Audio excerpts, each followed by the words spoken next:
over 55 years, your source for agribusiness news and features from around the Southeast and across the country, focusing on one of the nation's top industries, agriculture.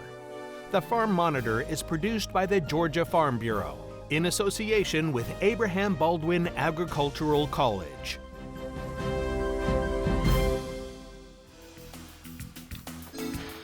Ray D, Jennifer P together again. If you're new to the program, that's short for Ray DeLessio and Jennifer Parson. If you're a regular, well, then good to see you again. Yes, thanks for tuning in to another Farm Monitor. As always, the show lineup is stacked full of useful information. Case in point, you see that teeny tiny green bug? It's less than the size of a grain of rice, but it's wreaking havoc on Georgia cotton. Hear for yourself what one producer said about the growing concern.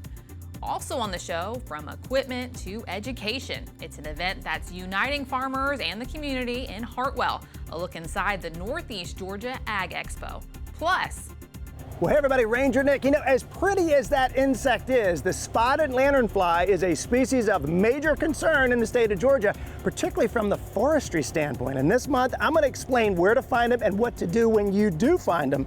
That and so much more starts right now on the Farm Monitor.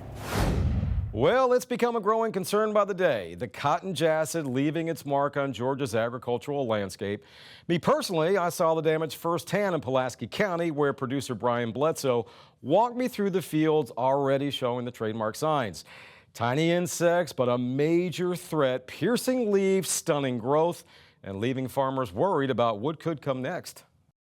With where cotton is today, we're already 250 pounds above our 3-year average on break-even yield. So adding this bug into the equation and not knowing how long we have to spray and really the uncertainty for next year too. We don't know what it'll do in pre-bloom cotton.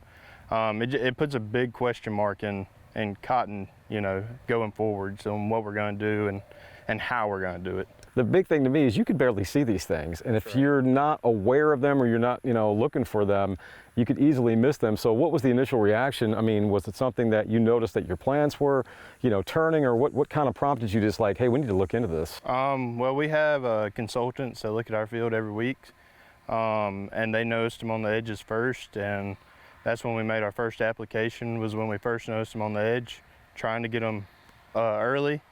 And then they kind of spread from there. Mm-hmm. And what's the procedure moving forward after that? You just try to manage them the best you can? Well, from what we have found, 2 sprays is what it's going to take to get them to a manageable level, and that's not full control.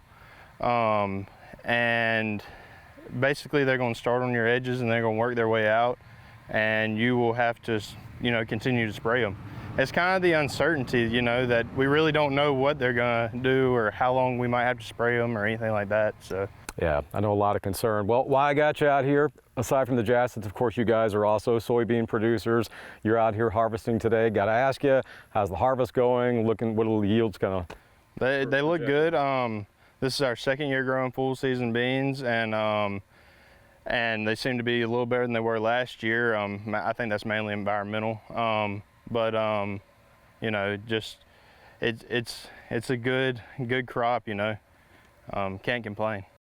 with margins tighter than ever, Georgia farmers know healthy soil means healthy returns. That's why so many gathered in Tift County for a soil health summit where new research and technology took center stage. Here's Damon Jones. It's been said that a building is only as strong as its foundation, and that certainly applies out in the fields where every successful crop starts with a healthy soil. And with the amount of farmland shrinking every year, keeping it in peak condition is a major priority. So we got less land to work with, so we got to take better care of the land that we have left if we're going to continue to be an independent food supplier for this nation.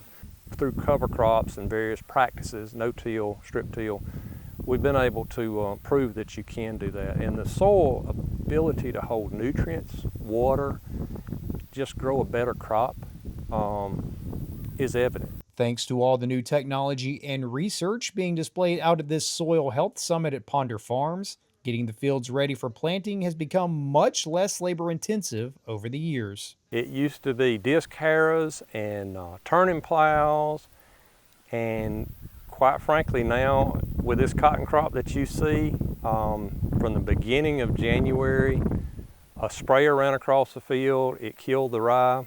A fertilizer, GPS guided fertilizer spreader guided the fertilizer to where it needed to be on the field, and then it was ready for the planter. However, that doesn't mean there isn't plenty of hard work and planning that goes into maintaining soil health each and every year, as finding the proper fertilizer program and crop rotation schedule is essential to the overall goal. Well, the name of the game is yield. We can talk about all the other aspects, but if you don't have a good yield, you can't stay in business. So you got to do whatever that you can to get that yield, and that comes from a cropping system of rotation, as well as taking care of the land in every aspect. It is so fine-tuned, a crop is so fine-tuned today compared to what it was, say, 20 years ago. Unfortunately for cotton growers, one thing that hasn't changed over that time span is the price. That's why so many producers were in attendance to hear new ideas that they can take back to their own farm. Basically, the cotton that we'll sell this year will be the same price that I sold my first crop for 41 years ago.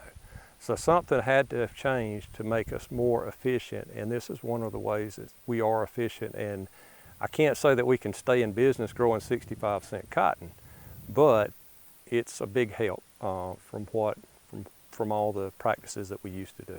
It's why organizations like the Flint River Soil and Water Conservation Districts and the Georgia Association of Conservation Districts are so important, as they help balance the need for food and land conservation. In the next 25 years, we're expected to have 10 billion people walking around on the earth. There's about 7.8 billion right now. We've got to feed them people. They're all coming to dinner.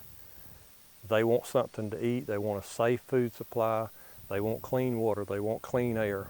And so that's our goal with the conservation districts in the state of Georgia, to meet that need. And it's a balancing act, but we're doing our best to make that work out. Reporting from Tifton, I'm Damon Jones for the Farm Monitor. What began as a small local showcase in Northeast Georgia has grown into a regional event drawing hundreds from across the area.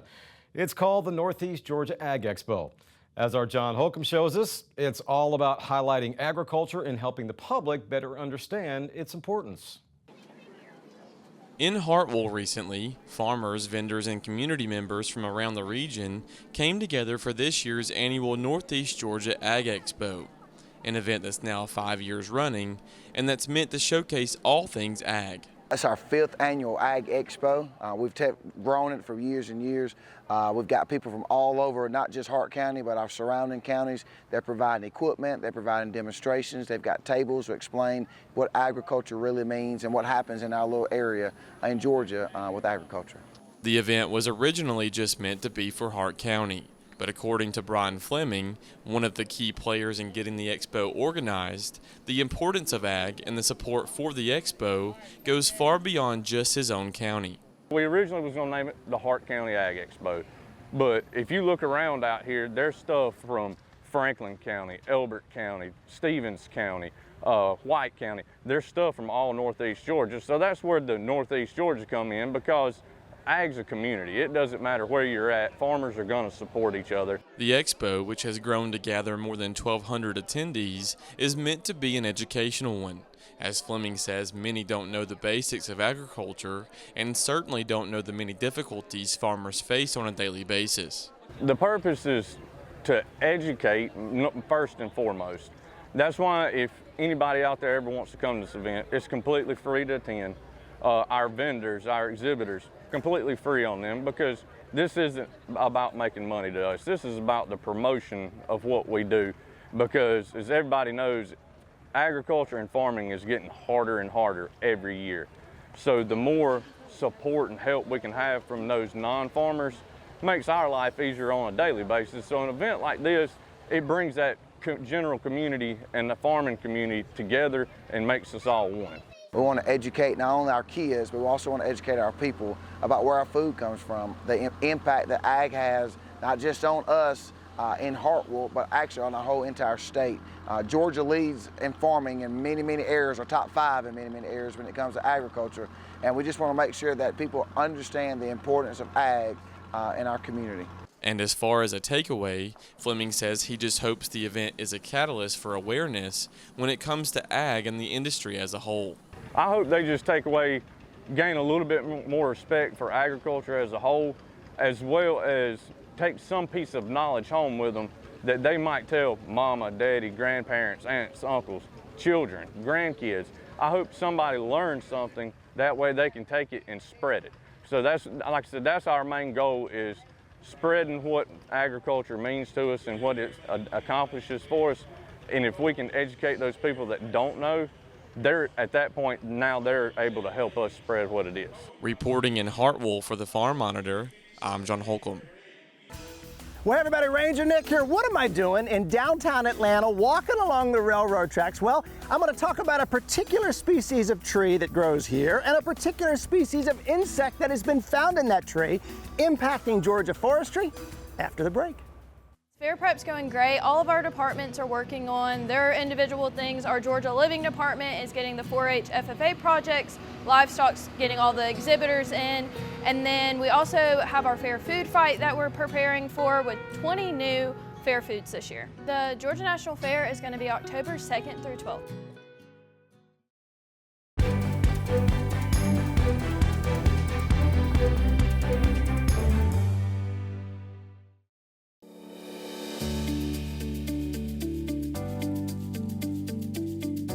The University of Georgia, located in the southeastern United States, is driving innovation in agricultural and environmental sciences across the state of Georgia, the United States, and the world.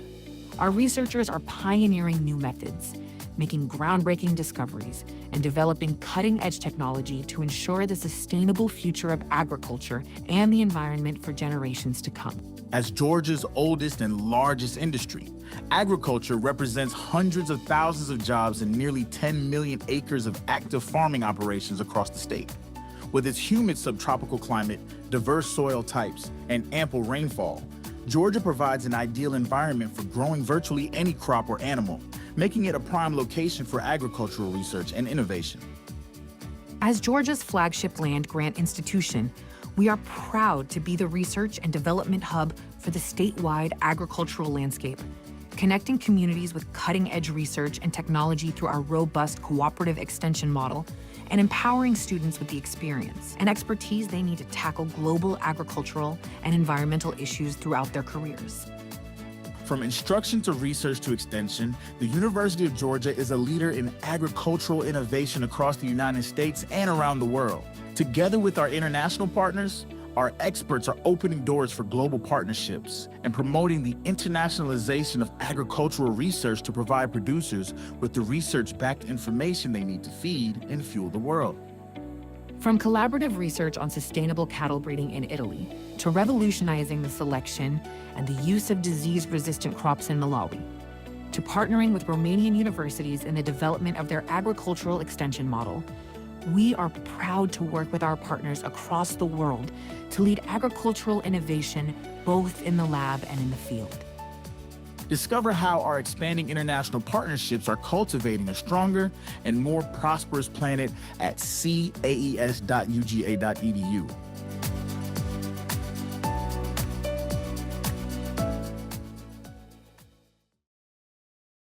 It's tiny, it's flashy, and it's causing big headaches. Georgia's latest unwelcome guest, the spotted lanternfly, has officially landed right in downtown Atlanta. Discovered first in the breezeway of an apartment building, this invasive pest has locals on high alert. So for his monthly check-in, Ranger Nick didn't just talk about it, he headed straight to ground zero, wandering the wooded area just beyond the building to see where these lanternflies are making themselves at home. Holding a juvenile Juro spider. Until next time, for the Farm Monitor, I'm Ranger Nick, reminding you, like I always do, that enthusiasm is contagious.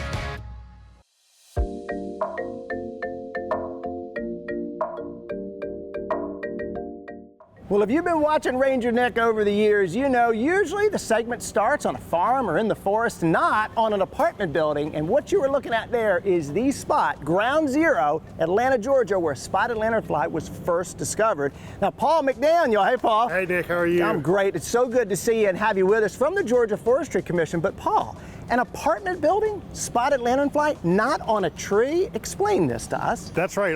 So this insect was first reported by a resident right here in this apartment complex.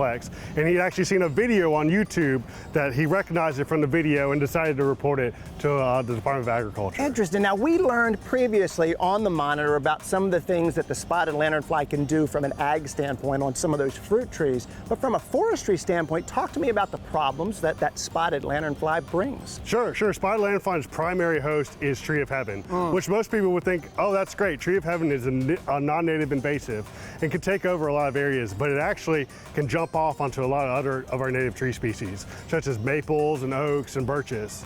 Things that are very valuable in Georgia, and those little insects on that tree of heaven, which, by the way, I'll help you identify that in just a second, but those trees and that insect, what's the problem? What is it doing to the tree? Is it eating it? Is it feeding on it? What is it? Sure. The insect's actually a phloem feeder, so the insects will actually burrow into the tree and drink the phloem out of the tree, and then it exert a honeydew out of it, which is its waste product, and it'll get on other leaves of other plants or the plant itself, and it'll cause something called sooty mold that'll grow on there, basically a black mold on the leaves, and that covers up that leaf surface and it keeps them from being able to produce sugars and stuff of that from the sun. And we're going to talk about how to identify that, but on the tree of heaven, you talk about in this kind of an area, here we are along some railroad tracks. A disturbed area is kind of a place you might want to go if you think they might be there? That's right.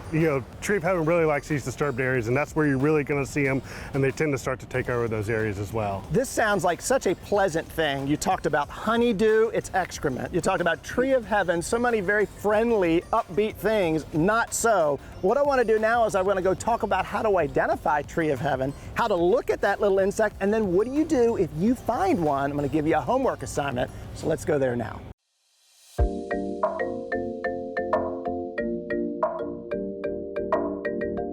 So we mentioned tree of heaven, there it is, a beautiful tree and a lovely name, by the way, tree of heaven, but this is a tree, Paul, that's gonna live in a disturbed area along a railroad track, for example. That's right, they're very heavily like these really disturbed areas, that's where they prefer to take root. So, and spotted lanternfly prefers the tree of heaven primarily. That's right, it's definitely the preferred host. It can get onto other posts, but where you're gonna find it first, tree of heaven. So when I'm looking to see if I got a tree of heaven on my property in that disturbed area, how am I gonna identify it, Paul? Yeah, so a tree of heaven's usually going to have this long compound leaf, and then the best way to identify is to rub your hands on the leaves, smell it, it smells just like burnt peanut butter. I agree, it's a lovely analogy for sure. You got these kind of compound leaves, you got also what I think looks kind of like this bud scar that's a big smiley face like that on there. And so amazingly, the bark on this tree, when you look at the body of the spotted lanternfly, looks so similar. That is not by coincidence. That is so interesting how that works. All right, so I find a tree of heaven. What if you find the spotted lanternfly? What are we gonna do? Paul, what do you recommend? All right, first thing you need to do, take a picture of it. So that way, when you send it in to get identified, you know what you're seeing. But the second thing, and the most important thing, is to squish it and get rid of it. And so if you have found an egg mass, which you'll find usually in the winter time, you need to take that off, scrape it off the tree, stick it into a bag with some alcohol in it, and crush it up in there to make sure to kill any insects that are in there. And you know, the Warnell School of Forestry and Natural Resources is involved in positively identifying those insects, and then we take that from there and we can distribute on a map where these things are going. Spotted lanternfly, Paul, I really enjoyed this month, despite what that little guy is doing, a beautiful little insect, but with some things going wrong. Y'all know what to do. While you're online looking at the edmaps.org website and considering submitting a picture of potentially a spotted lanternfly, check out the Ranger Nick Facebook page, the Farm Monitor Facebook page, and for all of us here, I'm Ranger Nick reminding you that enthusiasm is contagious, so pass it on. Y'all, thanks so much for watching. We'll see you right back here this time next month. See ya. Holding a juvenile Juro spider. Until next time, for the Farm Monitor, I'm Ranger Nick, reminding you, like I always do, that enthusiasm is contagious. Up next, from hurricanes to heat waves, one Georgia operation is proving that growing the basics of life is anything but basic. How Southern Valley Farm is cultivating not just crops, but a legacy of resilience and innovation.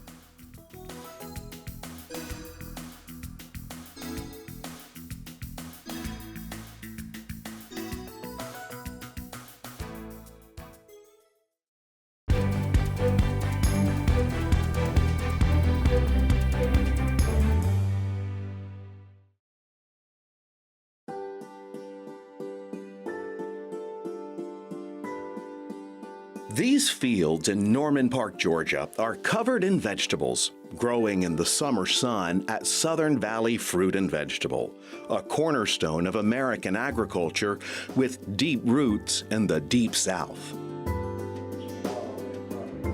Kent Hamilton is the president of Southern Valley. His daughter, Courtney Hamilton Griffin, is director of operational support and part owner.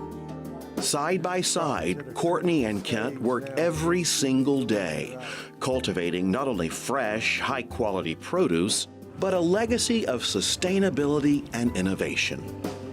We are doing something that's been done for generations, and we want to continue that. Is it harder today than it's ever been? Absolutely. Is it getting easier? No, not really. But we are doing the basics of human life. But growing those basics of life for consumers across America is anything but simple in the Southeast.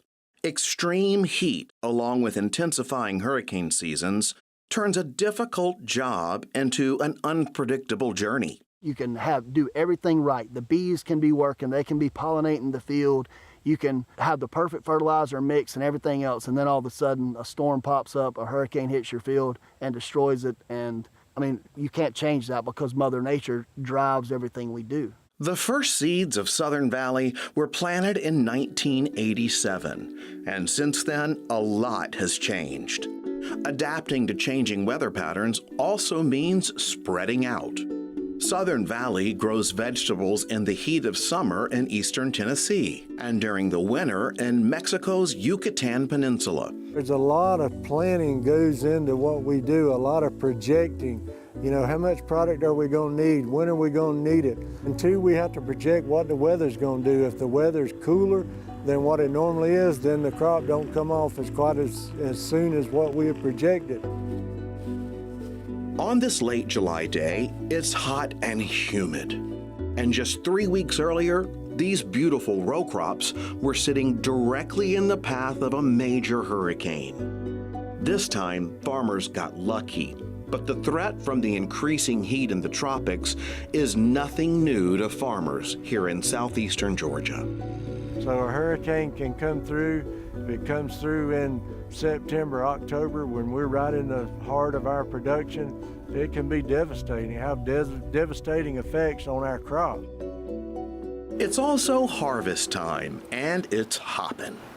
These vegetables coming in from extreme heat need immediate attention to stay fresh. This state-of-the-art packing plant is where vegetables are quickly cooled, cleaned, packed, and shipped directly to some of the biggest produce suppliers in the country. But their biggest concern is keeping workers safe during dangerously hot days, something Kent and Courtney monitor in the field every single day, shifting outside hours to protect the workers. During extreme heat, harvest happens early in the morning, protecting the workers from the scorching sun. We've had some hot days, but we start planting late in the afternoon when the sun's already starting to go down and it's starting to cool off. On this day, there's a window just before dusk. There's a break in the heat with rain showers on the way, providing perfect conditions for workers to get these bell pepper plants in the ground. If you treat people with kindness and love and respect, they're going to give you that in return. With roots deep in the soil, this family hopes to show that agriculture can nourish the soul and connect the community while helping preserve the planet one table at a time.